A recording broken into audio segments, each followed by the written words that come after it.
So we're going to kick off the afternoon sessions with a presentation on the new EBVM learning resource given by Kristen, Reyher and Marnie, Brennan. So I give you learning more about EBVM at your own pace for free. Marnie and Kristen.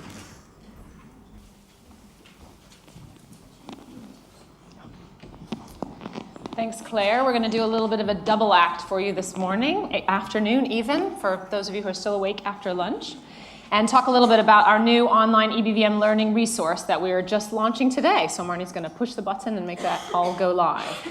So in the next couple of minutes, we're going to talk to you a little bit about the concept behind this EBVM learning resource, make it go live, and then talk about how you can use the resource. So if you have a tablet or a phone or an iPad or something, if you can get that out, we'll have you log onto it live during this session. And then again, a little bit about how everybody can get involved in EBVM. So you've heard a lot of this before today or in other days, other things you've been involved in. What is EBVM? Well, using your best clinical expertise and scientific evidence and the animal and the patient and owner circumstances to make the best clinical decisions that you can for patients. And it's not just about the evidence. We also believe very strongly that the other two components are really important in this whole EBVM area.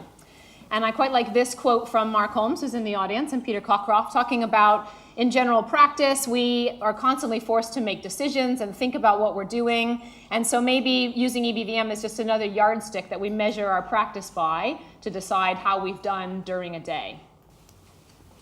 Hand over to Marnie. Okay. So why do we really need this? So there's been a lot of discussion about this today, which is great. And I think one of the things is it's a bit tongue-in-cheek when I'm talking about making better decisions.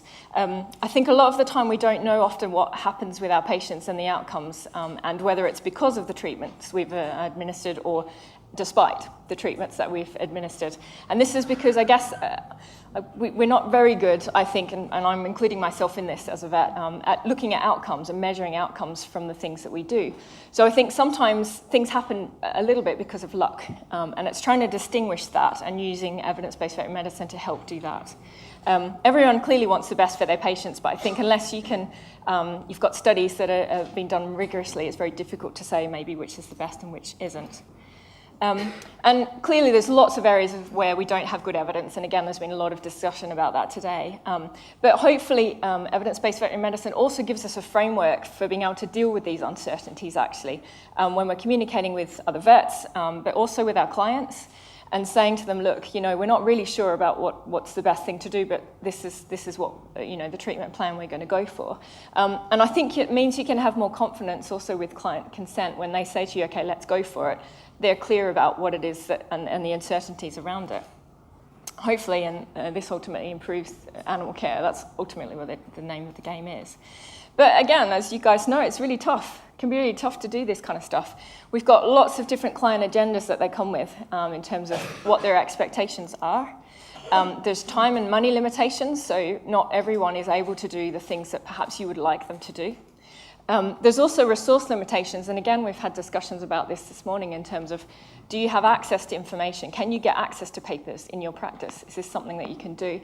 Are those papers available, actually? Maybe there's a study there, but you can't get it for some reason. And also, do we have evidence on this particular topic? Sometimes we don't, so what do we do? So we're left with these clinical uncertainties about what we can and can't do, and again, hopefully that's where our expertise comes in a little bit more. But again, I think some of the constraints is around the skills we have as vets. So if there's a new fancy orthopedic technique that you don't know about or you haven't tried before, maybe that's not going to be the first thing that you do in your practice. So there's all sorts of things that mean this can be quite tricky to do. But hopefully, with all of this discussion we've just talked about and also we've had today in the room, we can launch this tool for you that we've been working on for the past little while. And it's come about because of a target grant from RCVS Knowledge, and we've got together a consortium of people to create some learning tools for vets in practice to be able to pick up and say, right, I want to learn more about this, and let's go for it. So I want everybody in the room now with a device to get onto this website and start having a bit of a play around as we're going through it. So ebvmlearning.org. I'm sure lots of people have devices in the room. and have a go and start playing around as we're talking. I think that's probably the best thing to do, isn't it? Right, so I'll pass across to Kristen. Great. So we'll take real-time feedback as well during the question and answer. So what does this resource do? What does this website do? Well, it provides open source learning, and this is something that we were very keen on, something that was freely available, that anybody worldwide would be able to use. And it also aligns with existing resources. So we'll talk a little bit more in a moment, but we didn't want this to be, we didn't want to undertake really the project to be everything you ever needed to know about EBVM. It's not that, but it's a bit of a jumping off point to say, if you're interested in learning more, if you're just getting started, here are some of the basics that are out there, and then can we link you through to other places where you can continue learning about this. And we also wanted to build a community of practice, so RCVS Knowledge has started this with the EBVM network, getting people together. We wanted to get educators together and talk with others who are teaching this and busy in CPD, et cetera, about how do we best go about introducing this, how do we best go about teaching it, and build a bit of community of practice around people who are really very interested in this topic. So that was kind of why we undertook doing this project and what we thought it could accomplish. So this is a slide of all of the people that were involved in this project. So someone from all of the UK vet schools as well as vet schools internationally. And lots of you will recognize people that taught you or people that you're acquainted with at a lot of the vet schools. Many, many hours of blood, sweat, and tears, hard work, lots of emails from project managers and myself, chasing and just saying, this is great, this is fantastic. So many, many thanks to all the people that are listed on this slide and with their logos that are listed on the bottom. And we met yesterday to kind of say, yay, we did it, and have a congratulatory cup of juice, I think. We didn't even have any booze, unfortunately.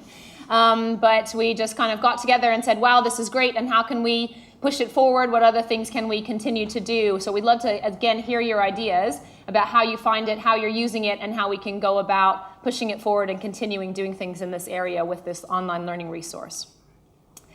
What the resource does, oh yeah? EBVMlearning.org. All one word, EBVM Learning. Great.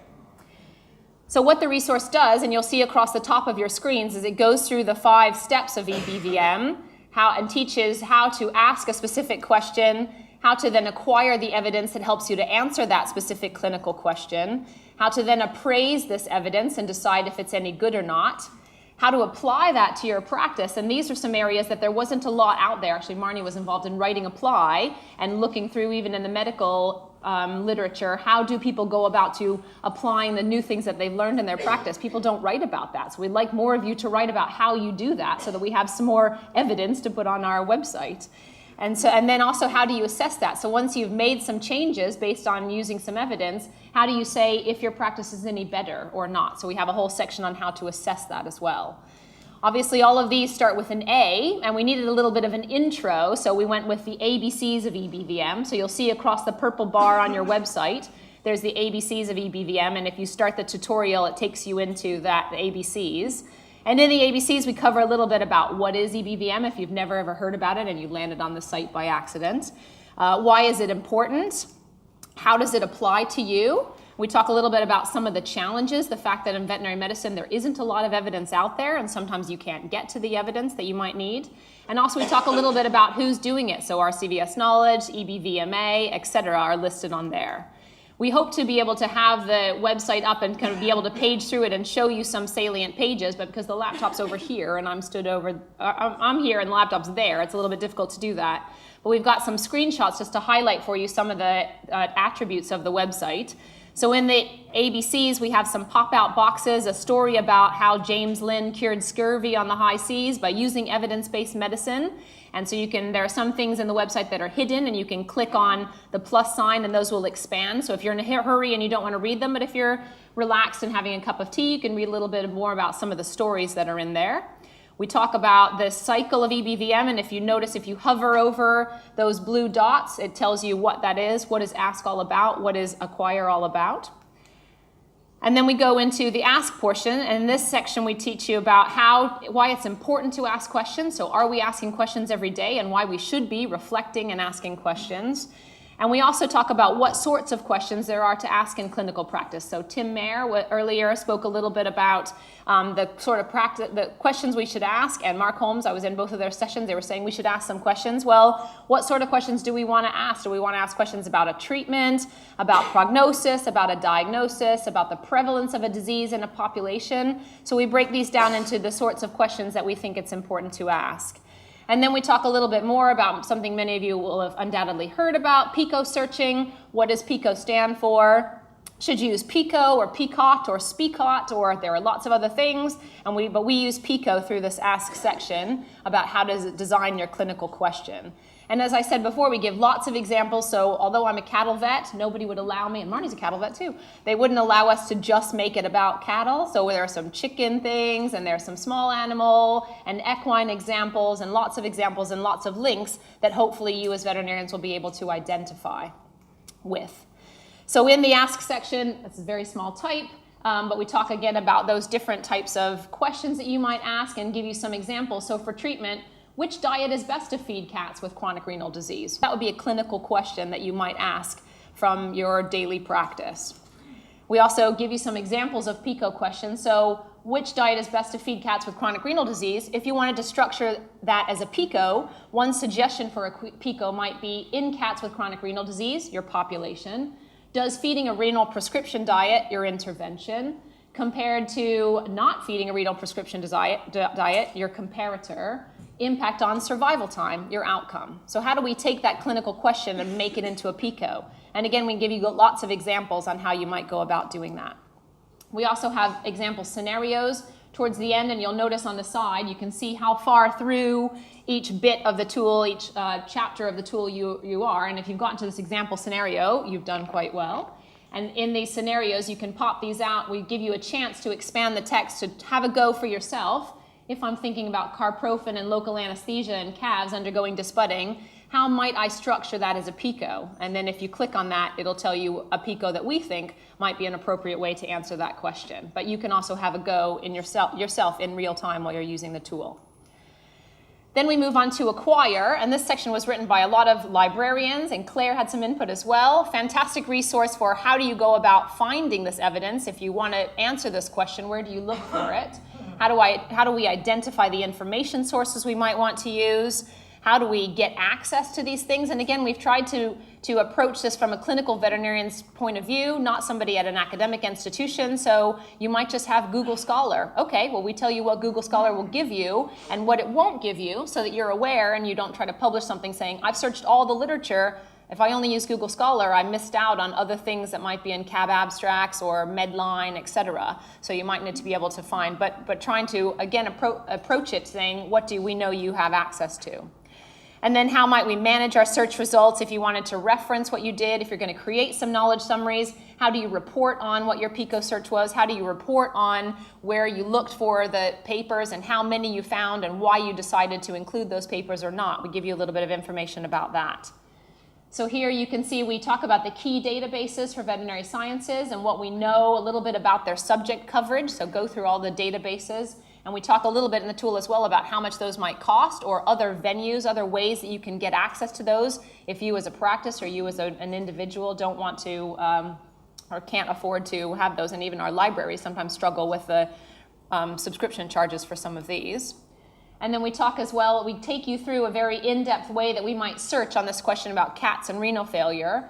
How would we go about searching this? And obviously, we all use the web, and you probably don't sit down and read every single word. But when you're actually on PubMed and you're trying to do a search, we hope that you might be able to go back to this table. Hope it doesn't scare you when you see it, but rather when you're trying to do a search, you go back to it and say, oh yeah, what other words would I use for cat? Oh, feline, or felis, or cats, or felid. And how do I use a star or an asterisk or something to help me get a better search? So we provide a lot of detail, but also a broad overview. But the detail should help you if you're actually trying to do this. And then a little bit of mind mapping as well. So if we broaden our mind and we try to think about all the terms that might relate to cat, what would those be? All the terms that might relate to kidney failure. And when you're searching the databases, these are important things. And this is something librarians are fantastic at, thinking outside the box and thinking about other things in order to find these papers that we might not know are out there when we're trying to find them. and Boolean search terms. Probably you've all heard of these, but we have some nice graphics to show you what and or, and not, and or, what that means with some Venn diagrams as well.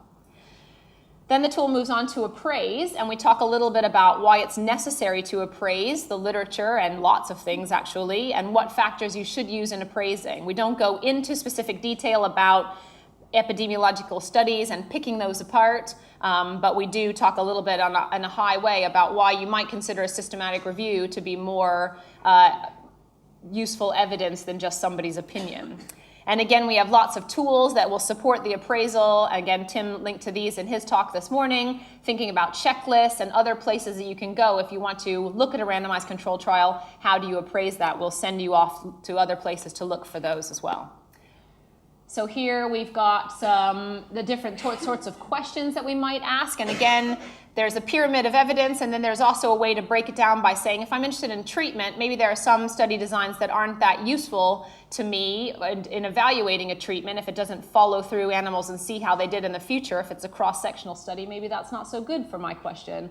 So talking about what are the study designs that might help you to best answer the type of clinical question that you're interested in. And again, we've got a nice table that breaks the questions down so that you can see what sort of studies would be useful for answering those questions. And now it's Marnie. Thanks. So the fourth stage of the cycle is apply. So you've done your reading, you've found what you needed to do, and now it's time to say, okay, how do I actually apply this to my patient in front of me? And I think, personally, this is one of the trickiest bits to do, because, again, sometimes the studies match your patient group really well, and sometimes they don't. So there's got to be some interpretation in here. And I think this is where, I think the first speaker this morning talked about the art of medicine, and this is very much the art of veterinary science, where you're having to apply some of this stuff now into the patients in front of you. So again, this is going to be dependent very much on who's involved in this process, what kind of motivations are going on, and also what resources you have access to, of course. As I said before, it's important to say, okay, is this evidence applicable to the patients in front of me? Is it the right age groups of patients? Is it the right production system if we're talking about large animals? So there's all sorts of questions that you need to ask yourself when you're doing this stage. And then I think if you've decided that maybe it might be good to make a change because of what the evidence says, it's also about saying, okay, well, can we do this and apply it across my whole practice? Or is it just something specific to me and my patients? And actually, if you're talking about doing it across the practice, how do we do that in the best way possible? How do we talk to other vets in my practice and say, I think this is a good idea? So there's all sorts of suggestions there about how you might do that. So talking about journal clubs or practice meetings, etc. And then it's also about saying, okay, well, if we've decided as a practice we're going to make a change, or personally I'm going to make a change in my practice, how do I do that in the best way, okay? Particularly if it's a large change you're talking about, it's about, okay, well, logistics, how is this physically going to work? Do I do this when I've got a really busy day, or maybe I wait till a quiet day to do it, if quiet day in veterinary science actually exists? So again, what the tool does, we've talked about how relevant is the evidence. As I said to you before, what sort of populations of animals are we talking about in this particular study? Does it focus on animals with comorbidity, so animals with more than one disease process going on at a time, and does that relate to my patient, etc.? And again, you can have a look through that example. As I said, suggestions about how to disseminate this information across your practice, talking to other vets, even clients as well. So if clients are expecting a particular standard treatment or approach and you're going to change that, they might have some questions they want to talk to you about. So it's about how to best do that, I guess. And then also preparing a strategy for change. So if you're going to make a big change, get everyone on board. So get someone to help. Maybe other vets in your practice might want to help you on a particular day. Maybe nurses in your practice might want to help you. There's all sorts of things you can do to make that process a lot easier and hopefully more successful as well, because that's ultimately what it's about at the end of the day. And then we come to the assess part of the cycle, and this is where, okay, I said before about measuring outcomes in practice. How do we know if what we do is effective? And also, if we've decided to make a change, how do we know if actually that change has made a difference and has translated into something that's actually improved?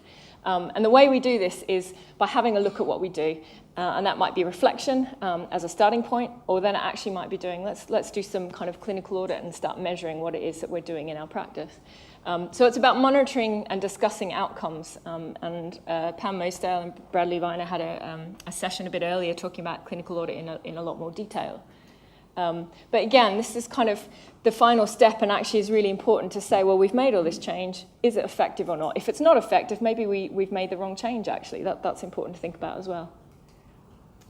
And again, it's a repeating cycle. So again, the tool goes through, why do we need to assess? I went to BCVA conference a couple of weeks ago, and Stuart Revel, a large animal practice from Nantwich Vets, gave a fantastic talk about the fact that his brain wasn't particularly objective, and if you treat something 10 times and one of those times something goes wrong, you're more likely to remember the time that it went wrong as opposed to the 9 times that actually went right.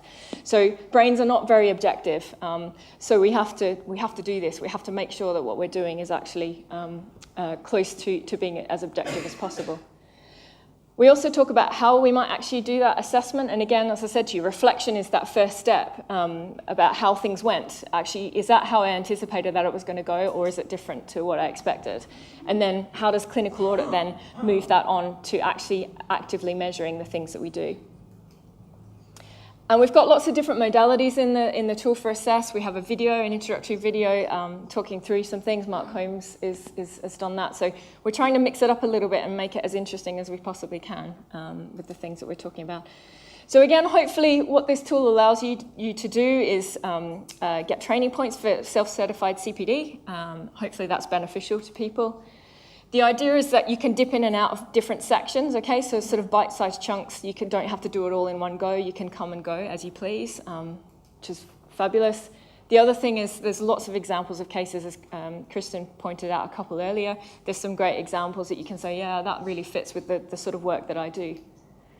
So the idea is that this is very much a comprehensive scaffold, okay, of stuff that links to other resources that are already out there and allows you to, I guess, it's a jumping off point, isn't it? There's loads of stuff that we could have put in here. There's millions and millions of bits of text and all sorts of things we could have put in here. We had to draw the line somewhere and make it doable.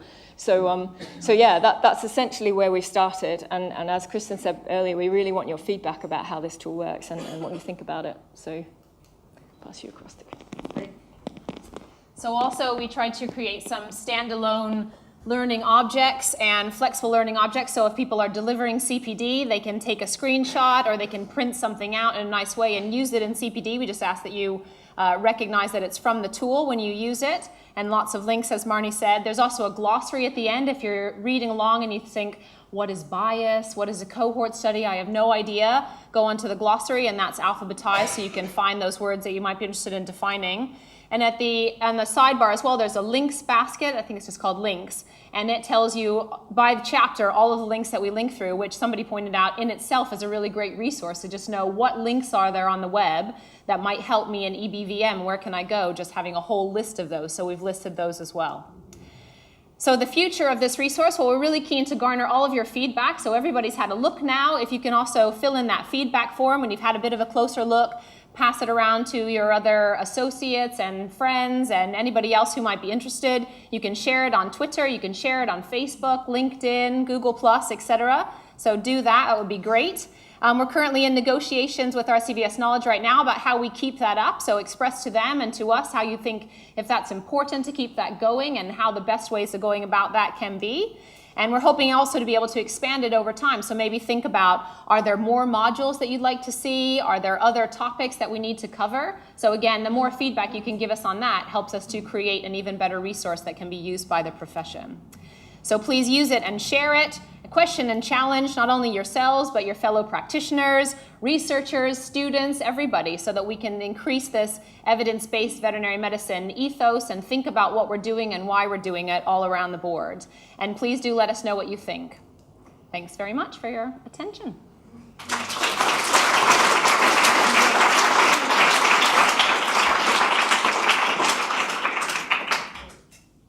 Take any questions, comments? Yeah. Hello. My question is, sometimes there are some articles or some fields that there are very few articles and you have to pay for them, and maybe you have to pay quite a lot, because I was shocked. Like sometimes it's $27. What? You know, like, I mean, I appreciate the person who wrote it. Yeah. The trouble is that you're a bit put off to pay it, most of all since you don't know the quality of it. So is there any chance, you know, like somehow this can be, because I know that some people's like uni people or they can have it for free. So this is how I sneaked in to have them for free at the moment. But it would be nice, don't ask people and manage to do it yourself. So a little bit improve the freedom and how can I say, cost. So decrease the cost of the knowledge for everybody, because sometimes you see a title and it's very interesting, but you can know deeper, and you don't really want to spend $27 for something that then you put in the bin. So we kind of are aware of that and really agree that there maybe should be more freedom of knowledge. But we can't do that necessarily with the tool. But what we do is point you to places. So if you join RCVS Library or BSAVA or another body, you might also already be a member of a body that provides you access to some of these journals, some of these databases, etc. So we try to point you to different places that you can go so that you're not paying $27 for every article, but how can you get a bit more freedom, and also maybe who you can lobby to say, this is really important to me, and actually this is limiting my clinical practice. Absolutely. Because I don't have access to that evidence. And so then to talk to all the professional bodies that you're a part of to say, hey, this is really important, and I pay your dues, and I want to be able to have something back for that as well. So we'd really encourage that. I think the other thing to say also is obviously there's lots of resources out there, which I guess you call them secondary resources, where people have gone and had a look at the evidence and they've pointed out which papers are the most important. So knowledge summaries, RCVS Knowledge are doing, best bets of vets. There's lots of areas that have had a look at some of these questions already. So I often think if you're wanting to search for lots of papers and you end up with 5 top ones and you're not sure which ones to get, because sometimes you're going to have to, and if you're not belonging to a library, some of these resources can say, well, don't worry about 1, 2, 3 and just focus on 4 and 5. So that is also a useful thing to perhaps use these resources on a regular basis, and then you get familiar with what's there and what's not, and what's good and what's not, I suppose. Ultimately, everyone should be assessing quality themselves, but yeah, if you're stuck, that's a good thing to do. Hi, thanks for developing this resource. I think it looks really exciting. Working through it, to me, that really does look like a CPD going through it. It might be on the site, and if it is, my apologies, but do you have any idea what it would constitute if you talk to RCVS Education about sort of how many hours it might constitute working through this? Because that would be a really good justification to practicing vets to go and do it if they could chalk it up as 2 hours or 4 hours or whatever it is. You're self-certifying, obviously, so it's up to you to say how long you really did spend on it. We estimate that every chapter, so 1 through 6, are going to take you about an hour. I trialed it with some students last week, and it took them about 20 minutes. Then I gave them something to do, and they had to go back and read a little bit further in depth. So we estimate probably around that. If you follow all the links and you go and read those and you get a paper, we have an exercise where there's an open access paper that we link to, and then we give you a checklist that you can fill out. If you spend the time doing that, obviously that's going to take you a little bit longer. So it's really down to you to self-certify. And we did have discussions about, can we print out a certificate, or what can we do? It's just hard as a global resource to say, we can say what it would be for in the UK, but maybe not for everybody internationally to actually award CPD credits, but you can certainly self-certify. Okay, so I had 2 points I want to answer. One is that, of course, it counts as CPD, and it is self-certified, and you just really have to self-certify how many hours it's taken you, but nobody at Royal College is going to query that isn't relevant CPD. And the other point, which I was desperately trying to say, I really couldn't miss the opportunity of saying that it's £89 a year to join the Royal College Library, and you get access to 90% of the veterinary papers that are out there. It's fantastic value, and if you join today, you get 15 months for your £89. Dun, dun, dun. Excellent. Bradley. Bradley Biner, RCVS President. I'd like to echo the thanks for all the work that the team have put into this really excellent resource. It's absolutely tremendous and very much appreciated. In relation to validation of the outcomes and learning, just for information, the CERT-AVP subcommittee is actively looking at producing a module on EBVM, and that hopefully will interlink in very well with this this will act as a key resource for the learning for that module. So I would encourage everyone to watch that space, because then you can not only get it officially accredited, but also it can count towards a further qualification, a Cert AVP with the Royal College. Great, thank you. I think one of the good things about having a big group and consortium of people developing this tool, it means that within our areas of expertise, we can also do the dissemination. So at BCVA, that's a place you can talk about it with vets there, and everyone has a fairly wide spectrum of networks. So yeah, I think we've talked already about other places we can use it in our teaching, undergraduate, postgraduate, that kind of stuff. So automatically, I think it's going to get disseminated fairly widely. And the more people link to it, then the more people can find it really easily. So yeah, that's fantastic. That'll be incorporated. That's why we built it and wanted it open. Yeah? Two other ways of finding papers. I mean, belonging to the RCVS library and getting them that way is great. Two other things that people don't think of. One, do a straight Google search. Particularly in the States, a lot of the researchers have permission to have their papers on their own websites, on their own university websites. So sometimes if you do it through PubMed or whatever, it takes you to a pay-for link. But if you then try just sticking the paper title into Google, you'll find that it's actually freely available. And the other is find the email address on the paper, often of the first author, write to them. They want you to use their papers, and they will often send you a PDF. Yeah, fantastic. So, don't underestimate that. Yeah. Just another thing to add there, actually.